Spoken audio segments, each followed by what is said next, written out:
इस बात को यदि जान लेंगे बेटा तो कभी आप शिकायत नहीं करेंगे। अच्छा ये बताओ, घर बनाते ना एक स्थिति में एकदम सीधा सीधा कोशिश में रहते कि अपन मातृभाषा में समझाए।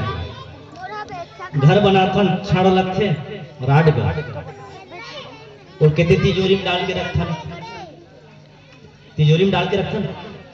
कहाँ पड़े रहते? बहरी में पड़े हैं, ठीक। राड है बहरी में पड़े हैं।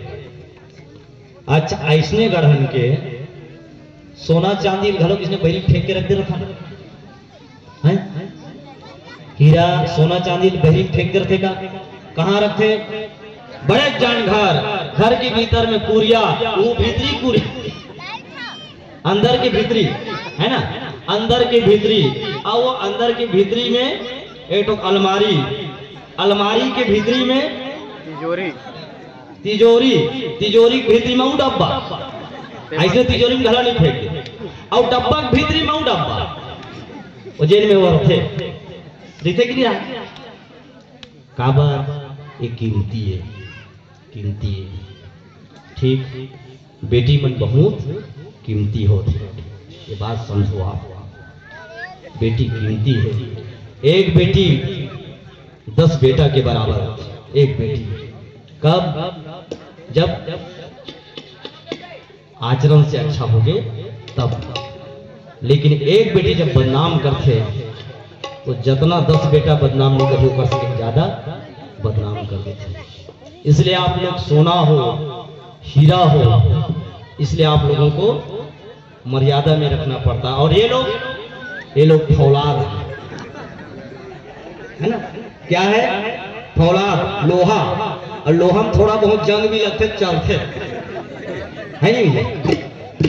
बहरी फेंका है पूरा रात के 11 बजे तक आते, बाप लोग चिंता नहीं हुआ।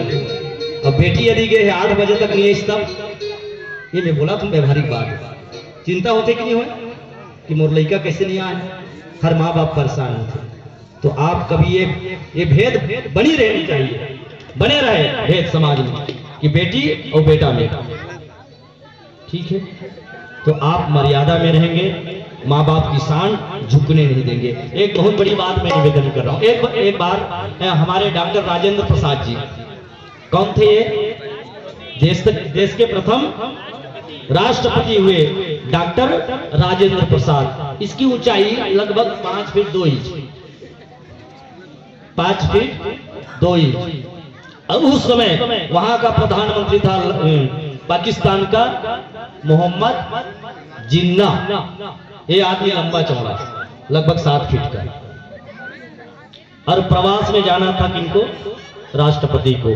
किसी ने जोक किया, मजाक किया, कहे महोदय जी आप, मैंने सुना है कि आप पाकिस्तान जा रहे हैं। बोले हाँ।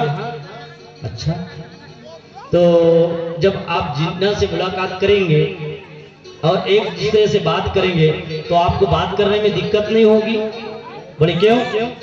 वो आदमी 7 फीट का है और आप 5 फीट 2 इंच के हैं, तो आपको बात करने में तकलीफ होगी। तब डॉक्टर राजेंद्र प्रसाद जी कहते हैं देखो ये तो शान की बात है। बोले है ना, महात्मा लोग कैसे बात निकाल लेते हैं। ये तो शान की बात है। क्या शान की बात है?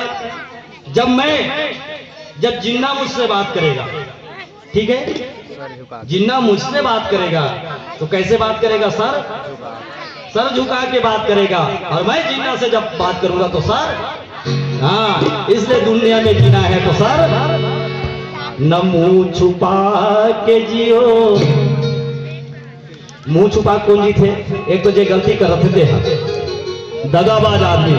और समाज में कई एक दगाबाज मिली आपने, ए भाई ऐसे कहा यार 100 रुपये दे तो माँ कसम शाम के दे देंगे, 100 रुपये दे तो माँ कसम शाम के दे दूंगा यार से कहे। और जाना है वो चेप्टी में। अब ओकर बाद में 100 रुपया दे दी भलमन साहब में। अब ओकर शाम कहाँ थे? सवेरे थे करवा। और कभी मिल गए तब ऐसे निकल जाते कहूँ जाने चाहिए ऐसी। तो पहले वो आदमी मतलब ये आदमी के लिए है ना, ये मतलब ये आदमी कैसे होते है ना। मतलब निकल गए तो पहचानते नहीं है, मतलब निकल गए तो पहचानते नहीं है, मतलब निकल गए तो पहचानते नहीं है, मतलब निकल गए तो पहचानते नहीं। वो जा रहे हैं जैसे हमें जानते नहीं है, वो जा रहे हैं जैसे हमें जानते नहीं। वो आदमी सर झुकाता है और बगल होकर के खिसक जाता है, लेकिन हम कैसे जिएंगे? न मुंह छुपा के जियो और न सर झुका के जियो, न मुंह छुपा के जियो और न सर झुका के जियो। गमों का दौर भी आए तो मुस्कुरा के जियो, गमों का दौर भी आए तो मुस्कुरा के जियो, न मुंह छुपा के जियो और न सर झुका